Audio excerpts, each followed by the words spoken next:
আমার রুমমেট রাজ আজ সন্ধ্যায় হঠাৎ আত্মহত্যা করে। হঠাৎ এই আকস্মিক মৃত্যু আমি যেন মেনে নিতে পারছিলাম না। ছেলেটা গত কয়েকদিন বেশ চুপচাপ হয়েছিল, হয়তো সে কিছু ভাবছিল। ভাবনার কথাগুলো জানার আগেই সে নিজেকে সরিয়ে নিল চিরজীবনের জন্য। ছেলেটা এতিম, পরিচিত কেউ নেই যে তার অন্তিম কার্যসমূহে এগিয়ে আসবে। নিজের খুব কাছের না হলেও আমি দায়িত্ব নিয়ে তার দাফন কার্য সম্পাদন করার সিদ্ধান্ত নিলাম। আমাদের এই অ্যাপার্টমেন্টে এক শুনশান ভূমিতে নির্মিত। 7 তলা উঁচু ইমারতের আশেপাশে 18 কিলোমিটার পর্যন্ত কোনো জনবসতি নেই। আশেপাশে সব পরিত্যক্ত জমি। শহর থেকে একটা পথ এসে এই অ্যাপার্টমেন্টের জমির সামনে দিয়ে চলে গেছে অদূরে। আমরা মূলত এই পথেই যাতায়াত করি। সকাল আর রাতে দুটো বাস আসে, ঠিক 9টায়। অ্যাপার্টমেন্টের চাকরিজীবীরা সেই বাসের উপরেই নির্ভর করে কাজে যাওয়ার জন্য। এতটা পথ পেরিয়েও অন্য কোথাও দাফন করা সম্ভব নয়, তাই আমাদের অ্যাপার্টমেন্টের পাশে এই কবরস্থানেই সমাহিত করতে হবে মৃত ব্যক্তিকে। কিন্তু এই কবরস্থান এই ভবনের মালিকের আওতাধীন। একটা ভবন হলেও এই ভবনের একটা পরিচালনা পরিষদ আছে। আমি ভবন প্রেসিডেন্টের কাছে গিয়ে আমার অপারগতা আর আমার রুমমেটের প্রসঙ্গটা খুলে বললাম। তিনি প্রথমেই না করে দিলেন। এই কবরস্থান বহু পুরনো, অনেক কবর এখানে। এগুলোর মাঝে ফাঁকা কোনো জায়গা নেই কবর দেওয়ার জন্য, তাই দাফন করার অনুমতি তিনি দিতে পারবেন না। আমি বললাম, সব জায়গায় কবর নেই, 2-1টা জায়গা ফাঁকা আছে। অনুমতি দিলে আমি সেখানে রাজের দাফন সম্পন্ন করতে চাইছি। আছে বলছো? যদি থাকে তাহলে করাতে পারো, তবে হ্যাঁ, মাটি যেমন আছে তেমনই সমান করে দিতে হবে। খাল বা ঢিবি বানিয়ে রাখা যাবে না। ঠিক আছে, আমি খেয়াল রাখবো। আপনি তাহলে পারমিশন দিচ্ছেন? কালকে সেক্রেটারিকে নিয়ে লাশ দাফন করবে, আমি বাইরে থাকবো, কোনো সমস্যা যাতে না হয়। অনুমতি মিলে যাওয়ায় মাথার উপর থেকে একটা বোঝা যেন নেমে গেল আমার। সেদিন রাতটা নিজের ঘরেই কাটালাম মৃত রুমমেটের সাথে। লাশটা রাখার কোনো জায়গা নেই। এতদিন যার সাথে ছিলাম তাকে বাইরে খোলা আকাশের নিচে ফেলে রাখতে মন সায় দিল না। থাক না আর কিছুক্ষণ, চলি তো যাবে মাটির ঘরে। এরপর তো আর ফেরার পথ নেই। পরদিন সকালে খুব বৃষ্টি হচ্ছিল, আকাশও প্রায় অন্ধকার হয়ে এসেছিল। আমি ভবনের সেক্রেটারি ও 4-5 জন গোরখোদক কবরস্থানের মাঝখানে দাঁড়িয়ে আছি। আমাদের দুজনের হাতে খোলা ছাতা। গোরখোদকরা কবর খুঁজছে বৃষ্টিতে ভিজে। এক পর্যায়ে তাদের কোদাল গিয়ে ঠেকল মোটা সিমেন্টের পরদে। এক গোরখোদক আমাদের দিকে তাকিয়ে বলে উঠল, এখানে নিচে কবর আছে ভাই, এখানে দেওয়া যাইবে না। ভবন সেক্রেটারি আমার দিকে ফিরলেন। তুমি না বললে এটা ফাঁকা? ওপর থেকে দেখে তেমনই মনে হচ্ছিল। আচ্ছা, সামনে একটা জায়গা আছে, ওইটা ফাঁকা আছে। আমরা না হয় ওইখানেই কবর দিই, বেশি দেরি করলে লাশটা পচতে শুরু করবে। আচ্ছা, ঝামেলায় ফেলেছ আমাকে, চলো কোথায় সে জায়গা দেখি। আরও কিছু কবর পেরিয়ে একটা ফাঁকা জায়গা দেখিয়ে দিলাম আমি। গোরখোদকরা নেমে গেল সেটা খুঁড়তে। বৃষ্টির মধ্যেই ছাতা হাতে দাঁড়িয়ে রইলাম। মনে মনে শুধু একটাই চাওয়া, এটাই যেন সমস্যা না হয়। গোরখোদকের কোদাল হঠাৎ আটকে গেল কিছু একটাই। কি হয়েছে? এখানে কিছু একটা আছে। কি আছে? গোরখোদকরা পুরোটা খুঁড়ে ফেলল। বৃষ্টির মাঝে দাঁড়িয়ে ভবনের সেক্রেটারি ফ্যাল ফ্যাল করে চেয়ে থাকলো সেদিকে। একটা নকশা খচিত সোনার প্রলেপ দেওয়া কফিন। অবাক হলাম আমি, এটা কি? এটা এখানেই বা এলো কি করে? তখনই মনে পড়ল এই জায়গার ইতিহাস। ব্রিটিশদের সময় এখানে নাকি ব্রিটিশ আর্মিদের ক্যাম্প ছিল। লোকালয় থেকে দূরে এটা তাদের নিয়ন্ত্রণ শিবির ছিল। কিন্তু হঠাৎ এক অজানা কারণে ক্যাম্পের সকল সৈন্য একে একে মৃত্যুবরণ করে। তাদেরকে সমাধি করার মাধ্যমেই এই কবরের সূচনা হয়। তবে অনেকের মতে এখানে আগে থেকে একটা ছোট্ট কবর ছিল। ওটাকে কেন্দ্র করেই সৈন্যদের পরবর্তীতে দাফন করা হয়। প্রথম সেই কবরটাই কি এটা? তুলে আনো ওটাকে, দেখি তো কি আছে। সেক্রেটারি আদেশ দিলেন গোরখোদকদের। তীব্র বৃষ্টির মাঝেই গোরখোদকরা সেটা তুলে আনলো ওপরে। বড় সোনার প্রলেপ দেওয়া নকশা খচিত এক কফিন। কফিনের ওপর মিশরীয়দের মতো মানুষের ছবি আঁকা। ভাই, তাহলে রাজের দাফনটা? এখানেই দিয়ে দাও। এখানেই? তাহলে এই কফিনটা কি করবেন? যদি গুরুত্বপূর্ণ কিছু হয় তাহলে মেয়রকে দিয়ে দেবো, নইলে কবরস্থানের দক্ষিণ দিকে নতুন কবর খুঁড়ে দাফন করব। আচ্ছা ঠিক আছে। রাজকে সেই কবরেই দাফন করে দেয় গোরখোদকরা। আমিও কিছুটা হাত লাগাই তাদের সাথে।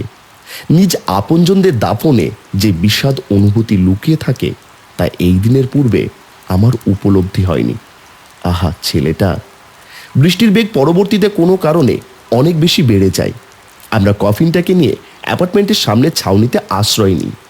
হঠাৎ আমাদের মাঝে থাকা সেক্রেটারি বলে উঠলেন, আচ্ছা কবিনটা খোলো তো দেখি ভেতরে কি আছে। গোরখোদকরা প্রথমে খুলতে চায়নি, কিন্তু অতিরিক্ত অর্থলোভের টোপ দিতেই তারা রাজি হয়ে যায়। বেশ অনেক চেষ্টার পর অবশেষে কফিনের ঢাকনা খুলতে সক্ষম হয় তারা। ঢাকনা পড়ে যেতেই ভয়ে আমরা সবাই সেই কফিনটা থেকে পিছিয়ে আসি। একটা মমি, কিন্তু এটা কি মানুষের নাকি কোনো জন্তুর? পুরো শরীরটা মানুষের মতো হলেও এই মমির মুখটা কোনো নেকড়ের মতো ছিল। গল্পে পড়েছিলাম প্রাচীনকালে নাকি পৃথিবীতে নেকড়ে মানবের অস্তিত্ব ছিল।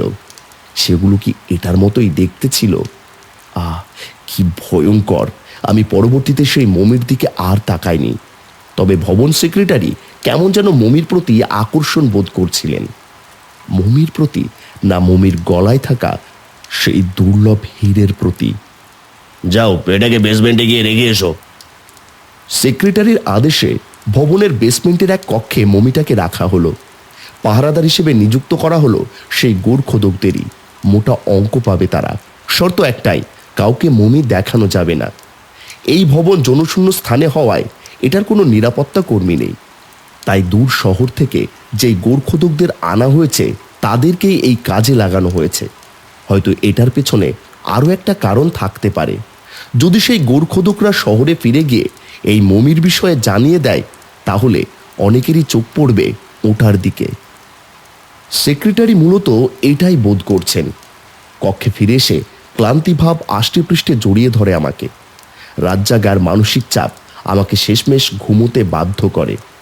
এক ঘুমেই সেদিন সে রাত পেরিয়ে গেল। পরদিন বিকেলে ঘুম ভাঙল দরজায় কড়া নাড়ার শব্দে।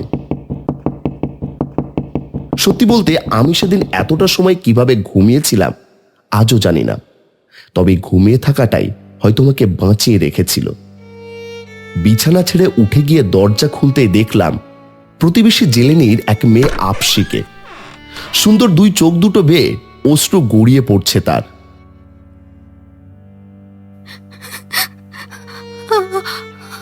আমার মা মারা গেছে। থমকে গেলাম আমি। কি বলো? কখন? আলিদার আর মিন্দু চাচুও মারা গেছেন। কেউ ওনাদের বুক থেকে হৃৎপিণ্ড বের করে নিয়ে গেছে। সেক্রেটারি চাচু ছাদ থেকে লাফিয়ে পড়ে আত্মহত্যা করেছেন।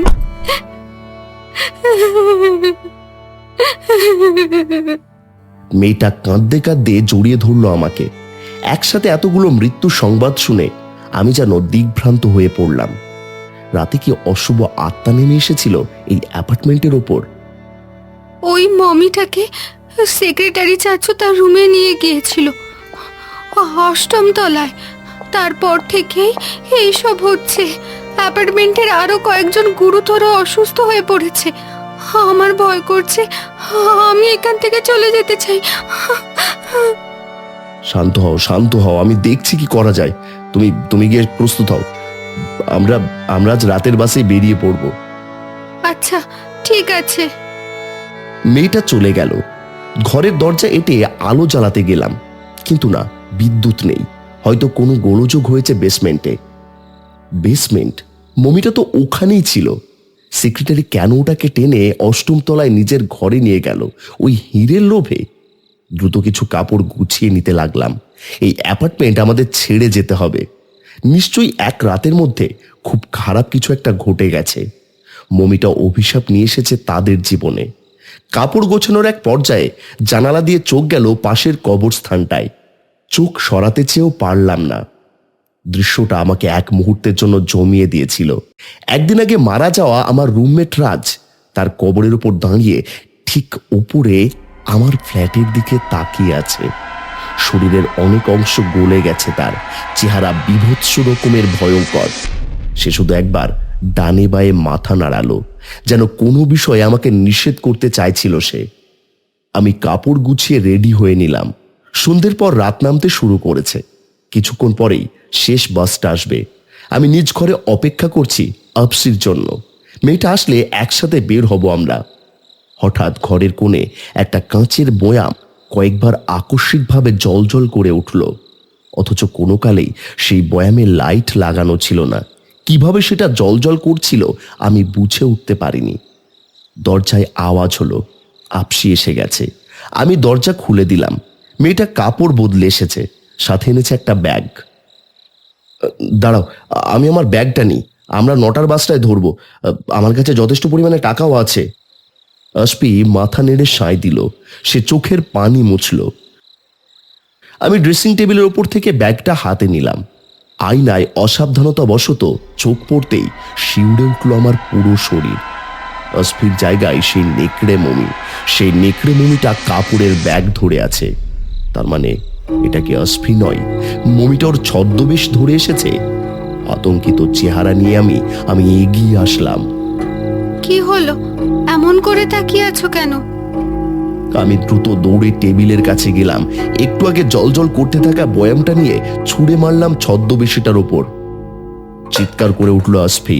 খসে পড়ল তার ছদ্মবেশী চেহারাটা। এই যে আসলেই সেই নেকড়ের মমি।